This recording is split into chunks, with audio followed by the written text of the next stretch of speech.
as I said, I have a small presentation, and it says using CSR to corporate advantage. And how can corporate India leverage CSR in the long term?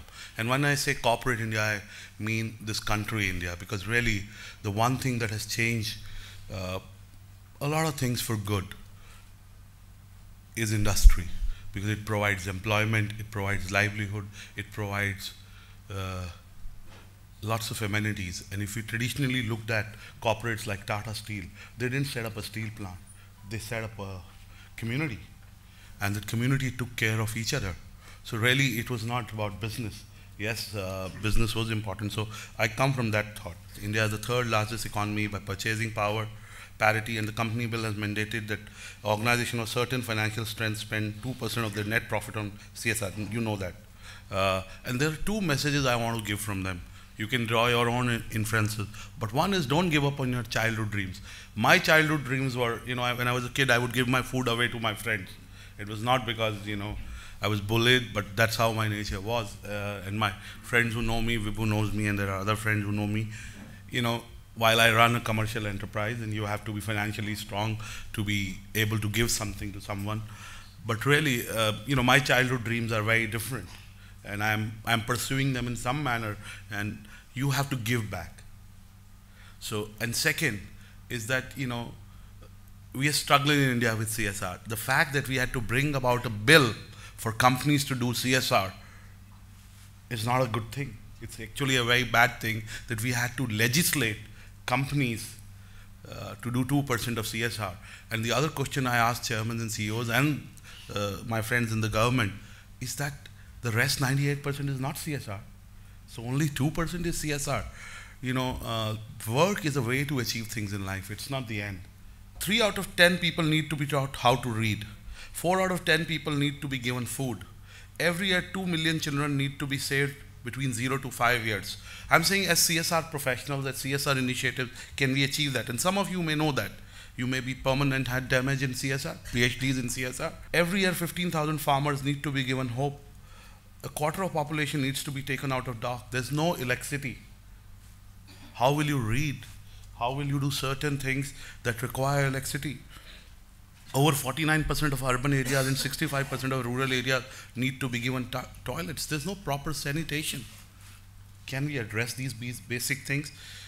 By 2020, India will be the third largest economy in the world. And what's the quantum of CSR money we are looking at? If we just use the 2% and say all the Indian corporates will spend that 2%, money flowing in from India's top 500 companies, if I take the business world top 500, it will be about $63 billion that will come into CSR. Are we equipped to handle that kind of money? Are there organizations who are clean, who have a good intent, who are actually doing CSR, and who can handle that kind of money? Do we have the checks and balances in place to handle that kind of money? And if we add, the top 1,000 companies, MNCs, cooperative banks, SMEs, they will account for 120 billion Indian rupees. If this money is distributed evenly, the 660 districts of India could get rupees 18 crore each. If CSR is done well, and the district level is really where it needs to make a difference, 18 crores going to a district can change the lives of a lot of people. In education, in sanitation, in food, there's so much malnutrition. It's not me who eats their food, I look a little healthy, but it's not me.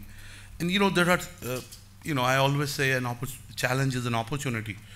And every opportunity comes with a challenge and an opportunity to create a difference. Challenge is CSR in most companies is either part of HR or corporate communication. The solution is need for a separate department with specific deliveries, which is happening. Challenge is CSR budgets are expected to double this year. They will lead to increased scrutiny by stakeholders. The solution is need for reskilling of teams and establishment of processes. We need more people like Mr. Upadhyay who understand this as a deep dive. Challenge is many CSR initiatives have been ad hoc and not linked to requirements. There's no CSR strategy. It's at the end of the day, do this, or the chairman's wife is involved with an event and the company sponsors that. Typically PSUs, the chairman of the PSU has 5 friends, and If they're doing something, they get the money, and that's the CSR budget. It needs to be like there is a business strategy, there's a marketing strategy, there's a risk management strategy. There has to be a CSR strategy. It needs to be measured, and it needs to measure stakeholders' needs and aspiration and long-term action plan. The challenge is CSR initiatives in past may not have formed part of standard corporate reporting.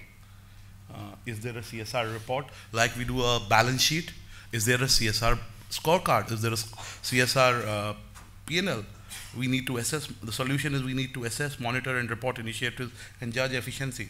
The challenge is, there is isolation, so people have to collaborate. Individual companies may struggle to create significant impact.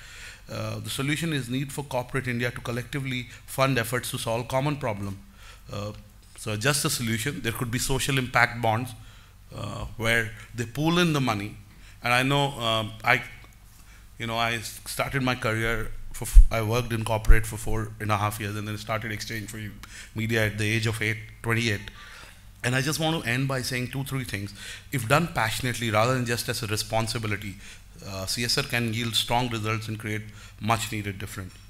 And I just want to, when I met these two gentlemen, about 5 years back I wrote a column for an entrepreneurship magazine, and I was talking about young people, and I mentor a lot of startups.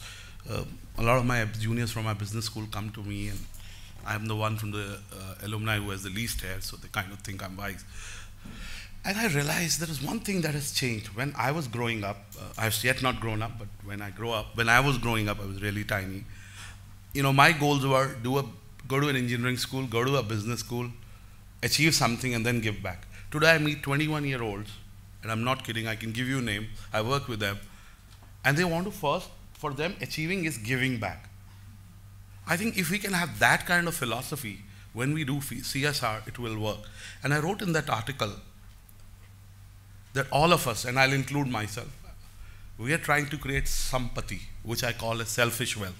I think all of us, as entrepreneurs, as professionals in the space, as practitioners of CSR, if we can create sampada, which I call shared wealth, then we will definitely achieve that objective of channeling 18 crores to a village, to a district in India.